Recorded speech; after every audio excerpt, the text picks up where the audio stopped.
Hello my dear YouTube friends, welcome back to Neeta tarot reading. ಇವತ್ತು ನಾನು reading ಮಾಡ್ತಿರುವ ವಿಚಾರ ಯಾವುದು ಅಂತ ಹೇಳಿದ್ರೆ, ಯಾರೆಲ್ಲ ಪ್ರೇಮಿಗಳು, ಹಸ್ಬೆಂಡ್ ವೈಫ್ ಮತ್ತು ರಿಲೇಶನ್ಶಿಪ್ ಅಲ್ಲಿ ಇರೋರು ನೋ ಕಾಂಟ್ಯಾಕ್ಟ್ ಸಿಚುವೇಶನ್ ಅಲ್ಲಿ ಇದ್ದೀರಾ. ಆ ಯಾವ್ದೊಂದು ಪುಟ್ಟ ಜಗಳ ಆಗಿರಬಹುದು ನಿಮ್ಮ ನಡುವೆ, ನೋ ಕಾಂಟ್ಯಾಕ್ಟ್ ಸಿಚುವೇಶನ್ ಆಗಿರ್ಬೋದು, ಅಥವಾ ರೀಸೆಂಟ್ ಆಗಿ ಬ್ರೇಕಪ್ ಆಗಿದ್ರೆ ಅವ್ರಿಗೆ ಈ ರೀಡಿಂಗ್ ರೆಸೊನೇಟ್ ಆಗತ್ತೆ ಅಂತ ಹೇಳ್ಬೋದು. ಇದೊಂದು ಟೈಮ್ಲೆಸ್ ರೀಡಿಂಗ್ ಆಗಿರತ್ತೆ. ಯಾರೆಲ್ಲ ಯಾವ ಸಮಯದಲ್ಲಿ ಈ ರೀಡಿಂಗ್ ನೋಡ್ತೀರಾ, ಅಲ್ಲಿಂದ 3 ತಿಂಗಳಲ್ಲಿ ಈ ಟ್ಯಾರೋ ರೀಡಿಂಗ್, ಈ ರೀಡಿಂಗ್ ನಿಮ್ಗೆ ರೆಸೊನೇಟ್ ಆಗತ್ತೆ ಅಂತ ಹೇಳ್ಬೋದು. ಸಪೋಸ್ ನೀವೇನಾದ್ರೂ ಈ ವಿಡಿಯೋನ ನೆಕ್ಸ್ಟ್ ಇಯರ್ ನೋಡಬಹುದು, ಅಥವಾ 2 ಮಂತ್ಸ್ ಬ್ಯಾಕ್ ಬಿಟ್ಟು ನೋಡಬಹುದು. ಈ ವಿಡಿಯೋ ಅಲ್ಲಿಂದ 3 ತಿಂಗಳು ರೆಸೊನೇಟ್ ಆಗತ್ತೆ ಅಂತ ಹೇಳ್ಬೋದು. ಎಂದಿನಂತೆ 2 ಕಾರ್ಡ್ಗಳನ್ನ ನಾನು ನಿಮ್ಮ ಮುಂದೆ ಇಟ್ಟಿದ್ದೀನಿ. ಯಾವ ಕಾರ್ಡ್ ನಿಮ್ಮ ಮನಸ್ಸಿಗೆ ತುಂಬಾ ಹತ್ರ ಆಗ್ತಾ ಇದೆ, ನಿಮ್ಮ ಪಾರ್ಟ್ನರ್ನ ನೆನೆಸ್ಕೊಳ್ಳಿ. ನಿಮ್ಮ ಪಾರ್ಟ್ನರ್ ಹೆಸರನ್ನ ನೆನೆಸ್ಕೊಂಡು ಈ ಒಂದು ಕಾರ್ಡ್ನ ನೀವು ಚೂಸ್ ಮಾಡ್ಕೊಳ್ಬೇಕಾಗತ್ತೆ. ಯಾವ ಕಾರ್ಡ್ ನಿಮ್ಮ ಮನಸ್ಸಿಗೆ ಹತ್ರ ಇದೆ ನೋಡ್ಕೊಂಡು ನೀವು ಚೂಸ್ ಮಾಡ್ಕೊಳ್ಳಿ. ಯಾರಿಗೆಲ್ಲ ಇಂಡಿವಿಜುವಲ್ ಟ್ಯಾರೋ ರೀಡಿಂಗ್ ಸೆಷನ್ ಬೇಕು ಅನ್ನೋದಾದ್ರೆ ನಾನು ಡಿಸ್ಕ್ರಿಪ್ಷನ್ ನಲ್ಲಿ ಕೊಟ್ಟಿರುವ ನಂಬರ್ಗೆ ಕಾಲ್ ಮಾಡಿ ಮುಂಚಿತವಾಗಿ ಅಪಾಯಿಂಟ್ಮೆಂಟ್ ತಗೊಳ್ಳಿ ಅಂತ ಹೇಳ್ತೀನಿ. ಐ ಹೋಪ್ ನೀವು ಸೆಲೆಕ್ಟ್ ಮಾಡ್ಕೊಂಡಿದ್ದೀರಾ. ಯಾರೆಲ್ಲ ಫಸ್ಟ್ ಕಾರ್ಡ್ ಸೆಲೆಕ್ಟ್ ಮಾಡ್ಕೊಂಡಿದ್ದೀರಾ, ಯಾರೆಲ್ಲ ಈ ಸ್ಟೋನ್ ಇರುವ ಕಾರ್ಡ್ ಸೆಲೆಕ್ಟ್ ಮಾಡ್ಕೊಂಡಿದ್ದೀರಾ, ಅವರ ರೀಡಿಂಗ್ ಏನಾಗಿರತ್ತೆ ನೋಡೋಣ. ಯಾರೆಲ್ಲ ರೀಸೆಂಟ್ ಆಗಿ ಬ್ರೇಕಪ್ ಆಗಿದ್ರೆ, ಆ ಯಾವ್ದೊಂದು ಪುಟ್ಟ ವಿಚಾರದಲ್ಲಿ ಜಗಳ ಆಗಿ ಹೋಗಿದ್ರೆ ನಿಮ್ಮ ಪಾರ್ಟ್ನರ್, ಅವರ ರೀಡಿಂಗ್ ಏನಾಗಿರತ್ತೆ ಅಂತ ಇವತ್ತು ನಾನು ನೋಡ್ತಾ ಇದ್ದೀನಿ. ಅವರ ಸಿಚುವೇಶನ್ ಹೇಗಿದೆ, ಅವರು ನಿಮ್ ಬಗ್ಗೆ ಏನ್ ನೆನ್ಪು ಮಾಡ್ಕೊಳ್ತಾ ಇದ್ದಾರೆ, ಅವರು ಮತ್ತೆ ಕಾಂಟ್ಯಾಕ್ಟ್ ಮಾಡುವ ಸಾಧ್ಯತೆ ಇದೆಯಾ ನಿಮ್ಗೆ ಅನ್ನೋದು ಇವತ್ತು ನಾನು ನನ್ನ ರೀಡಿಂಗ್ ಅಲ್ಲಿ ನೋಡ್ತಾ ಇದ್ದೀನಿ. ಎಸ್ ಓಕೆ, ಈ ರೀಡಿಂಗ್ ಏನಾಗಿದೆ ಅಂತಂದ್ರೆ, ಈಗ ನಿಮ್ಮ ಪ್ರೀತಿ ವಿಚಾರವಾಗಿ ಅವರು ಒಂದು ಏರುಪೇರಲ್ಲಿ ಹೋಗ್ತಾ ಇದ್ದಾರೆ.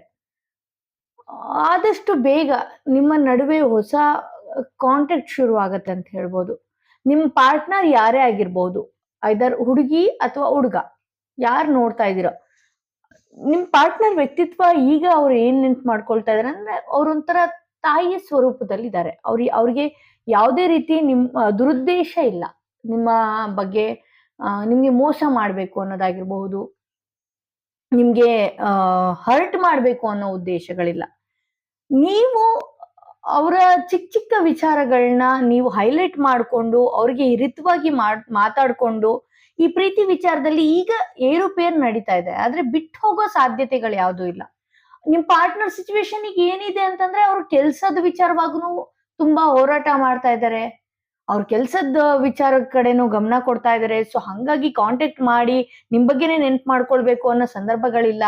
ಬಟ್ ಆದ್ರೆ ಕಾಂಟ್ಯಾಕ್ಟ್ ಮಾಡ್ತಾರೆ, ಅವರೇ ಕಾಂಟ್ಯಾಕ್ಟ್ ಮಾಡ್ತಾರೆ. ಅವ್ರ ಕಡೆಯಿಂದ ಮೆಸೇಜ್ ಬರುವ ಸಾಧ್ಯತೆ ಇನ್ನು 3 ತಿಂಗಳು ಒಳಗಡೆನೆ ಆಗೋ ಸಾಧ್ಯತೆ ಇದೆ. ಅವರೇ ಕಾಂಟ್ಯಾಕ್ಟ್ ಮಾಡ್ತಾರೆ, ಅವ್ರಾಗ ಅವರೇ ಬರ್ತಾರೆ, ಹೊಸದಾಗಿ ಮಾತಾಡ್ತಾರೆ. ನೀವು ಹಳೆ ವಿಚಾರಗಳನ್ನೆಲ್ಲ ಮರೆತು ನೀವು ಅವರೊಟ್ಟಿಗೆ ಹೊಸದಾಗಿರಿ ಅಂತ ಹೇಳ್ತೀನಿ. ಅವರು ನಿಮ್ಗೆ ಯಾವುದೇ ರೀತಿ ಮೋಸ ಮಾಡ್ಬೇಕು ಅನ್ನೋದಾಗ್ಲಿ, ಯಾವುದೇ ದುರುದ್ದೇಶ ಇಲ್ಲ. ನೀವು ಜಗಳ ಆಡ್ಕೊಂಡು ಅವ್ರಿಗೆ ಹರ್ಟ್ ಮಾಡಿರೋದು, ನಿಮ್ಮ ಮಾತುಗಳಿಂದ ಅವ್ರಿಗೆ ನೋವು ಉಂಟು ಮಾಡೋದು, ಸೊ ಅದೆಲ್ಲ ಏನಾಗ್ತಿದೆ, ಅವ್ರಿಗೆ ನಿಮ್ ಹತ್ರ ಸುಳಿಯೋದಕ್ಕೆ ದಾರಿ ತೋರ್ತಾ ಇಲ್ಲ. ಬಟ್ ಅವ್ರಿಗೆ ನಿಮ್ ನೆನಪಿದೆ, ನಿಮ್ ಮೇಲೆ ತುಂಬಾನೇ ಪ್ರೀತಿ ಇದೆ. ಅವ್ರಾಗ ಅವರೇ ಕಾಂಟ್ಯಾಕ್ಟ್ ಮಾಡುವ ಸಾಧ್ಯತೆ ಇನ್ನು 2.5 ಇಂದ 3 ತಿಂಗಳು ಒಳಗಡೆ ಅವ್ರಾಗ ಅವರೇ ಕಾಂಟ್ಯಾಕ್ಟ್ ಮಾಡುವ ಸಾಧ್ಯತೆ ಇದೆ. ಅವ್ರಾಗ ಅವರೇ ಕಾಂಟ್ಯಾಕ್ಟ್ ಮಾಡ್ತಾರೆ.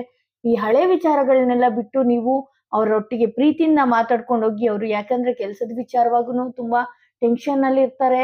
ಕೆಲಸ ಯಾವುದೋ ಒಂದು ಒಳ್ಳೆ ಕೆಲಸದಲ್ಲಿ ಅವ್ರ ಎಫರ್ಟ್ ತುಂಬಾನೇ ಇದೆ. ಅವ್ರು ಇದೇ ಕಡೆ ಗಮನ ಕೊಟ್ರೆ ಅವ್ರ ಕೆಲಸ ಹಾಳಾಗತ್ತೆ ಅನ್ನೋದು ಗೊತ್ತಿದೆ. ಯಾಕೆಂದ್ರೆ ಮಾತಾಡ್ತಾ ಮಾತಾಡ್ತಾ ಜಗಳ ಆಗೋದು, ಅವರು ಟೆನ್ಷನ್ ತಗೊಳ್ಳೋದು, ಇದೆಲ್ಲದಕ್ಕಿಂತ ಸೈಲೆಂಟ್ ಆಗಿ ಸುಮ್ಮನೆ ಇದ್ ಬಿಡೋಣ ಅನ್ನೋದು ಒಂದ್ ರೀತಿಯಲ್ಲಾಗಿದೆ. ಸೊ ಆದಷ್ಟು ಬೇಗ ನಿಮ್ಮ ಪಾರ್ಟ್ನರ್ ನಿಮ್ಮ ಒಟ್ಟಿಗೆ ಬರ್ತಾರೆ ಅಂತ ಹೇಳಿ ಈ ಕಾರ್ಡ್ ಅವ್ರಾಗ ಅವರೇ ಮೆಸೇಜ್ ಮಾಡ್ತಾರೆ. 2.5 ಇಂದ 3 ತಿಂಗಳು ಒಳಗಡೆ ಬರ್ತಾರೆ ಅಂತ ಈ ಕಾರ್ಡ್ ತೋರಿಸ್ತಾ ಇದೆ. ಏಂಜಲ್ ಗೈಡೆನ್ಸ್ ಮೆಸೇಜ್ ಇವತ್ತು ನಿಮ್ಗೆ ಏನಾಗಿದೆ ಅಂತ ಅಂದ್ರೆ,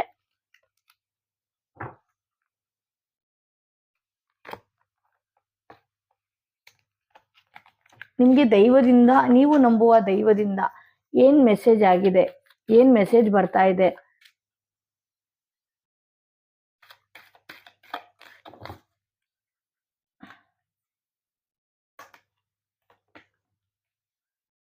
with in the next few weeks ಅಂತ ತೋರಿಸ್ತಾ ಇದೆ. ನೀವು ಯಾವ್ದಾದ್ರು ಕೆಲಸದ ವಿಚಾರವಾಗಿರ್ಬೋದು, ಏನಾದ್ರೂ ಎದುರು ನೋಡ್ತಾ ಇದ್ರೆ with in the next weeks ಅಂತ ತೋರಿಸ್ತಾ ಇದೆ.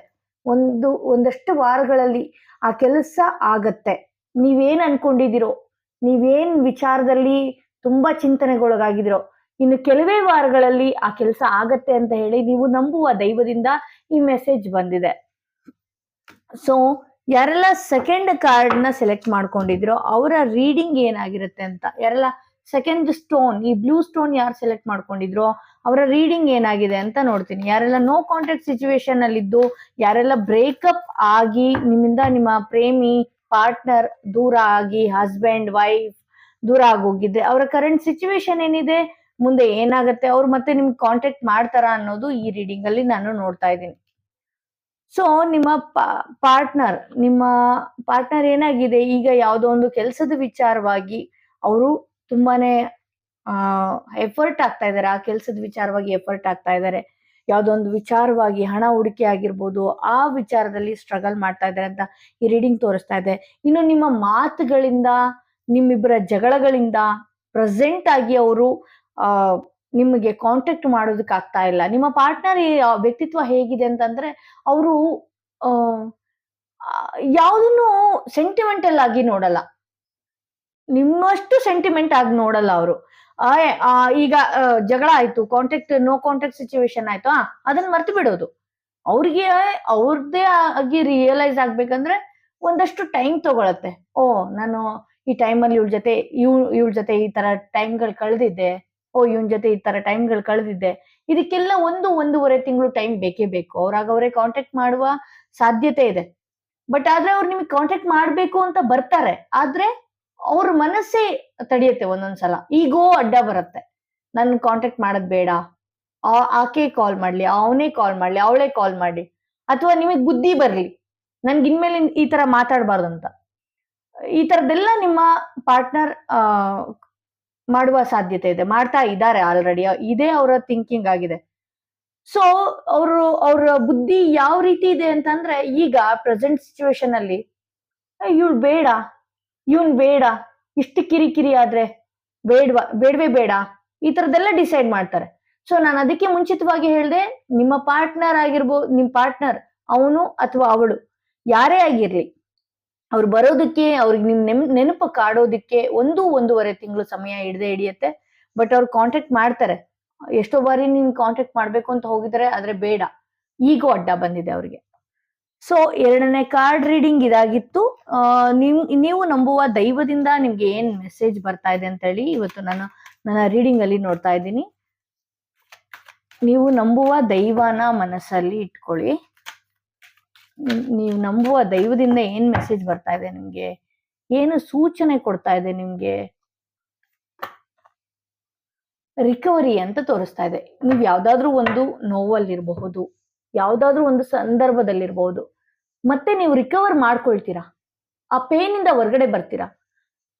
ಯಾವುದೇ ಒಂದು ಸಮಸ್ಯೆ ಇರ್ಲಿ, ಅದು ಎಲ್ಲದಕ್ಕೂ ರೆಸಿನೇಟ್ ಆಗುತ್ತೆ ಇದು ರಿಕವರ್. ಆದಷ್ಟು ಬೇಗ ನೀವು ರಿಕವರ್ ಆಗ್ತೀರಾ, ಒಂದು ಒಳ್ಳೆ ವ್ಯಕ್ತಿ ಆಗ್ತೀರಾ. ನಿಮ್ಗೆ ಏನೇ ಸಮಸ್ಯೆ ಆಗಿರಬಹುದು ಅದನ್ನ ಮರೆತು ಅದರಿಂದ ನೀವು ರಿಕವರ್ ಆಗ್ತೀರಾ ಅಂತ ನೀವು ನಂಬುವ ದೈವದಿಂದ ಈ ಮೆಸೇಜ್ ಆಗಿದೆ. ಯಾರೆಲ್ಲ ಫಸ್ಟ್ ಟೈಮ್ ನನ್ನ ವಿಡಿಯೋ ನೋಡ್ತಾ ಇದ್ದೀರೋ ದಯವಿಟ್ಟು ಸಬ್ಸ್ಕ್ರೈಬ್ ಮಾಡೋದನ್ನ ಮರಿಬೇಡಿ. ಯಾರಿಗೆಲ್ಲ ಈ ವಿಡಿಯೋ ಯೂಸ್ ಇದೆ ಅನ್ನೋದಾದ್ರೆ ದಯವಿಟ್ಟು ಶೇರ್ ಮಾಡಿ ಅಂತ ಹೇಳ್ತಾ ನಾನು ನನ್ನ ವಿಡಿಯೋನ ಇಲ್ಲಿಗೆ ಮುಗಿಸ್ತಾ ಇದ್ದೀನಿ.